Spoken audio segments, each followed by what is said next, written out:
Hello everyone, मैं Dilip Sharma global कृषि coaching institute के यूट्यूब चैनल पर आप सभी का स्वागत करता हूं। इस सेशन पे मैं आपसे डिस्कस करूंगा एक very most important topic, crop rotation and crop rotation intensity. Crop rotation होता क्या चीज है, then how to calculate crop rotation intensity. ये इंपॉर्टेंट है, एग्री कॉम्पिटिटिव एग्जाम में यहां से क्वेश्चन पूछे जाते हैं, तो कुछ इंपॉर्टेंट पॉइंट रहेंगे उसको आप नोट करेंगे और इस वीडियो को एंड तक जरूर देखें। ओके, तो चलिए स्टार्ट करते हैं। Firstly crop rotation. यहां पे जैसे आपको बोर्ड पे दिखाई दे रहा है कि क्रॉप रोटेशन, फर्स्टली जो क्वेश्चन दिखाई देगा कि crop rotation is given bye, crop rotation किसके द्वारा दिया गया, तो क्रॉप रोटेशन फसल चक्र जो टर्म है वो नॉरफॉर्क के द्वारा दिया गया। The crop rotation terms is given by Norfolk, फसल चक्र शब्द नॉरफॉर्क वैज्ञानिक के द्वारा दिया गया। देन हम डेफिनेशन की बात करेंगे। तो जैसे आपने हिंदी में पढ़ा होगा, पढ़े भी होंगे कई लोग, तो इसमें यह बोलता है कि भूमि की मृदा की उर्वरता शक्ति को बनाए रखते हुए फसलों को अदल बदल कर बुआई करने की प्रक्रिया को ही क्या कहते हैं, फसल चक्र कहते हैं। चलिए कुछ डिफरेंट तरीके से दिखाई देगा यहां पे।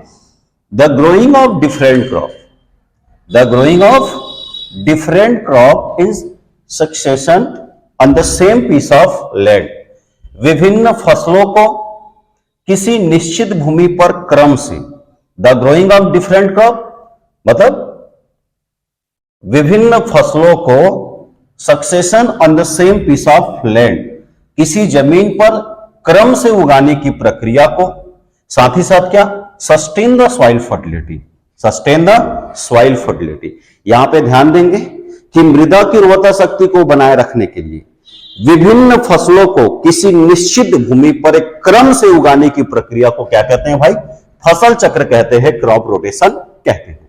यदि सिंपल टर्म में कह दूं कि द रोटेशन ऑफ क्रॉप, फसलों को बदलकर लगाने की प्रक्रिया, the rotation of crop is called crop rotation. फसलों को बदलकर लगाने की प्रक्रिया को हम क्या कह सकते हैं, फसल चक्र कह सकते हैं। जैसे हम पढ़ते हैं the rotation of land, slash and burn आपने पढ़ा होगा। The rotation of land, land को रोटेट करके कल्टीवेशन करना शिफ्टिंग कल्टीवेशन कहलाता है। क्या कहलाता है, shifting cultivation.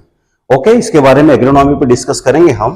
Then very most important point, triple star देंगे, major crop rotation of India. यहां पर दो तरीके से कंफ्यूजिंग क्वेश्चन पूछा जाता है कि major crop rotation of India, India का जो मेजर क्रॉप रोटेशन क्या है, तो इंडिया का जो मेजर क्रॉप रोटेशन है पैडी देन ग्राम, मतलब धान के बाद चना।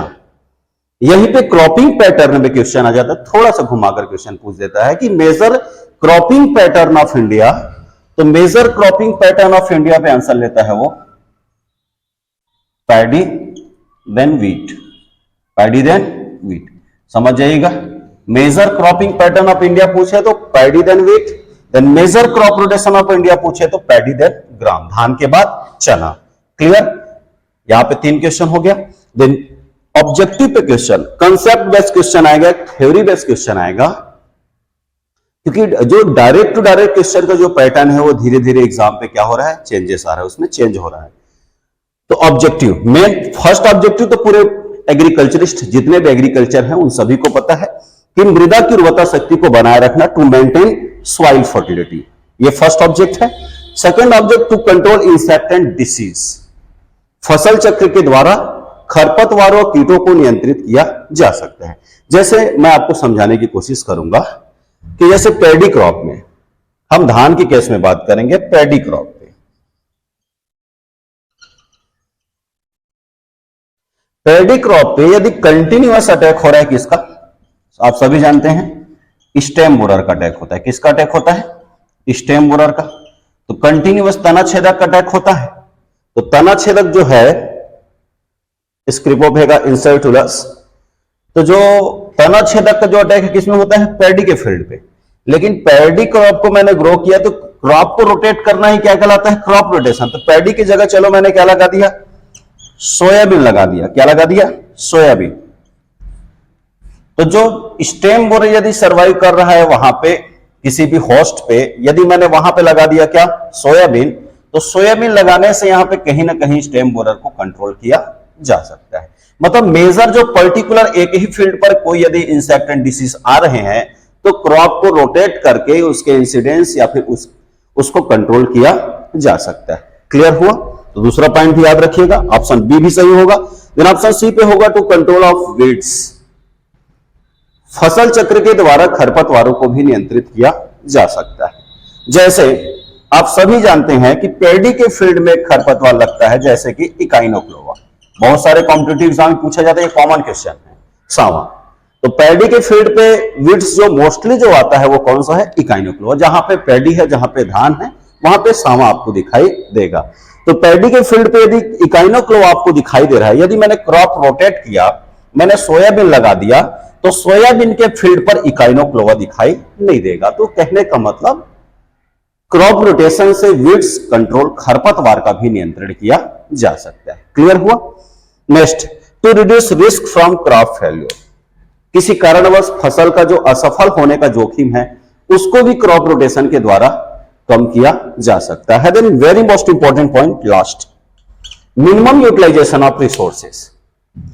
हमारा एग्रोनॉमी में ऑब्जेक्टिव होता है कि minimum utilization of resources to get maximum production, क्योंकि रिसोर्सेस का हम ज्यादा यूज करेंगे तो इन्वायरमेंटल एंड सॉइल का जो फर्टिलिटी हो डिटेरियोरेट होगा। तो क्रॉप रोटेशन का तो आप समझ ही गए हैं कि सॉइल की फर्टिलिटी को बनाए रखना भी है, देन डिफरेंट क्रॉप को एक सक्सेशन मतलब एक क्रम से उगाना है, यही कहलाता है क्या? फसल चक्र। तो कहने का मतलब संसाधनों का न्यूनतम प्रयोग करना भी फसल चक्र के एक प्रमुख उद्देश्य होता है। तो ध्यान रखिएगा, यदि कंसेप्ट बेस्ड क्वेश्चन आए तो वहां पे लिखा रहेगा क्या फसल चक्र के क्या उद्देश्य होते हैं या फिर फसल चक्र से क्या संभव है? खरपतवारों का नियंत्रण, कीट एवं बीमारियों का नियंत्रण, मृदा की उर्वरता शक्ति को बनाए रखना, संसाधनों का न्यूनतम प्रयोग करना, फसल के असफल होने की जोखिम को कम करना। इससे आप समझ जाएंगे कि इसका राइट आंसर होगा ऑल ऑफ दिस। यदि कंसेप्ट बेस होगा, क्या ए बी सही होगा, क्या ए बी सही होगा, क्या ए बी सी डी सभी सही होंगे, तो सभी इसके आंसर क्या होंगे? सही होंगे। क्लियर? इसके बाद how to calculate crop rotation intensity, फसल चक्र सघनता कैसे निकाला जाता है, इस टॉपिक पर हम डिस्कस करेंगे। क्रॉप रोटेशन इंटेंसिटी, फसल चक्र सघनता निकालने के लिए एक फॉर्मूला का यूज करते हैं। वो फॉर्मूला क्या होगा?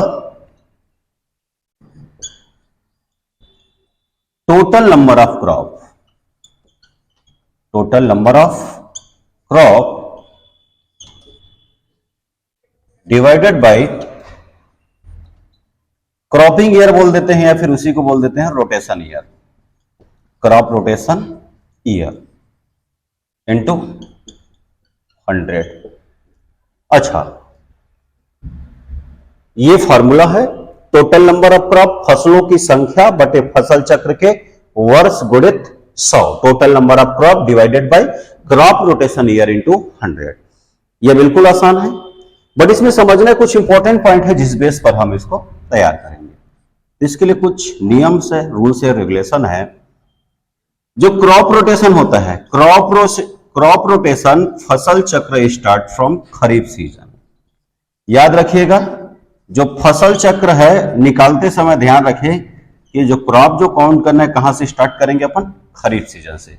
तो क्रॉप रोटेशन स्टार्ट खरीफ सीजन। ओके, यहां पे नेक्स्ट मोस्ट इंपॉर्टेंट पॉइंट है mixed crop.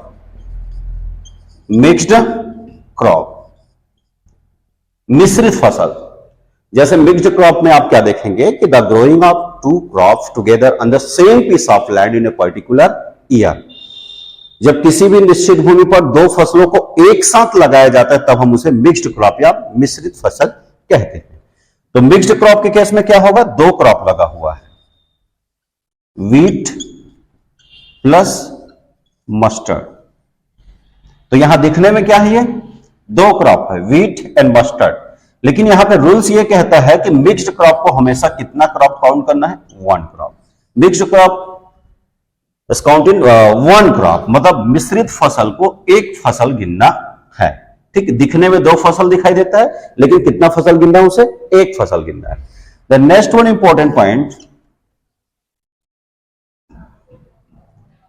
Green manure crop, जो हरी खाद की फसल होती है, ग्रीन मैन्योर एंड यदि उस सीजन पे आपने जमीन पे कोई भी फसल नहीं लगाया है तो green manure crop and fallow land should not be count in crop number of crops. Green manure crop and fallow land should not be count in number of crops. मतलब ग्रीन मैन्योर क्रॉप और प्रति भूमि को फसलों की संख्या में count किया नहीं जाता। इट इज एक्सप्रेस्ड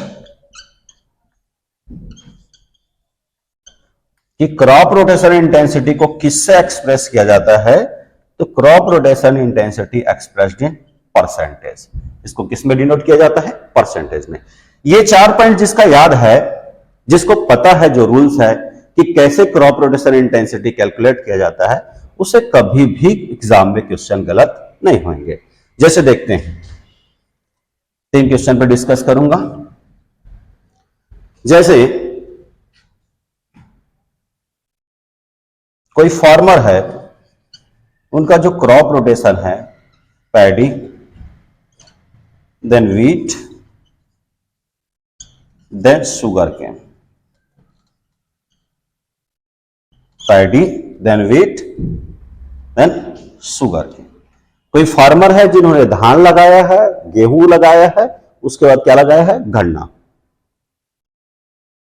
तो अच्छा, यदि शुगर केन के केस में यदि क्वेश्चन पूछा जाए, गन्ने के केस में, तो गन्ने के केस में शुगर केन और रैटून क्रॉप, वहां पे आपको खरीफ रबी जायद बोलने की जरूरत नहीं है। शुगर केन और रैटून क्रॉप ऑलवेज 1 ईयर का ही होगा। कितना होगा, 1 ईयर का। ओके, तो नंबर ऑफ क्रॉप्स, हमारा फॉर्मूला कहता है कि टोटल नंबर ऑफ क्रॉप, तो 1 2 3, टोटल नंबर ऑफ क्रॉप कितना है बेटा, 3। देन क्रॉपिंग ईयर, पैडी लगा खरीफ सीजन पे, व्हीट लगा रबी सीजन पे, टोटल ईयर की बात करेंगे कितना हो गया, 1 ईयर। और शुगर केन डायरेक्ट 1 ईयर, तो 1 और 1 2, तो 3 divide by 2 into 100 equal to 150%। यदि कोई फार्मर 2 वर्ष में धान, गेहूं और गन्ने की खेती करता है तो उसके फील्ड का क्रॉप रोटेशन इंटेंसिटी होता है 150%, 150% होता है। आइए एक और एग्जांपल पे डिस्कस करते हैं, 1-2 और देखते हैं, समझते हैं, क्योंकि जो फंडा में लिखा है वो सब चीजें आपको पता होना चाहिए। ठीक, जैसे नेक्स्ट उन्होंने लगा दिया सोयाबीन। क्या लगा दिया, सोयाबीन। सोयाबीन के साथ उन्होंने wheat plus mustard, wheat plus mustard.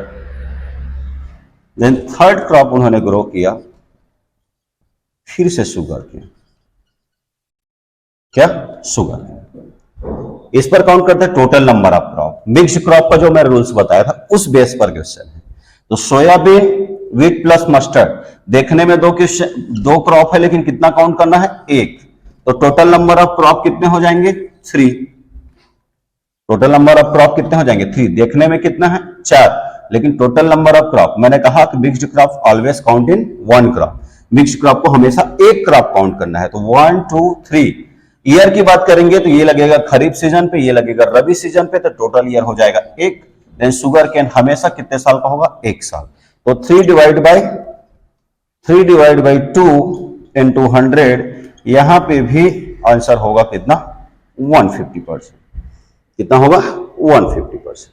चलिए एक क्वेश्चन और देखते हैं। चलिए यहां पे मैंने लगा दिया मैच, मैच के बाद लग गया यहां पे क्या, मस्टर्ड, मस्टर्ड के बाद यहां पे लग गया शुगर केन। क्या लग गया, शुगर केन। शुगर केन के बाद शुगर केन का ही हम ले लेते हैं क्या, राइटून। क्या लेते हैं, राइटून। ओके, तो नंबर ऑफ क्रॉप्स की बात करेंगे तो 1 2 3 एंड 4, फसलों की संख्या कितना है यहाँ पे, 4। तो टोटल नंबर ऑफ क्रॉप हो जाएंगे 4। ईयर की बात करेंगे, maize kharif season, then mustard rabi, तो खरीफ और रबी मिलाकर कितना हो गया, 1। Sugar cane 1 year, then ratoon 1 year. तो 4 divide by 3 into 100 equal to 400 को 3 से डिवाइड कर लो,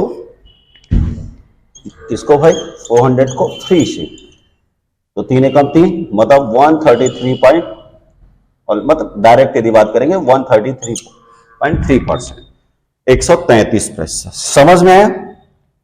क्रॉप रोटेशन इंटेंसिटी निकालने के लिए आपको रूल्स मालूम होना चाहिए। ओके, तो ये रहा crop rotation. Then how to calculate crop rotation intensity. ये वीडियो अच्छी लगे तो इसे ज्यादा से ज्यादा शेयर करें और हमारे चैनल को सब्सक्राइब करें। धन्यवाद।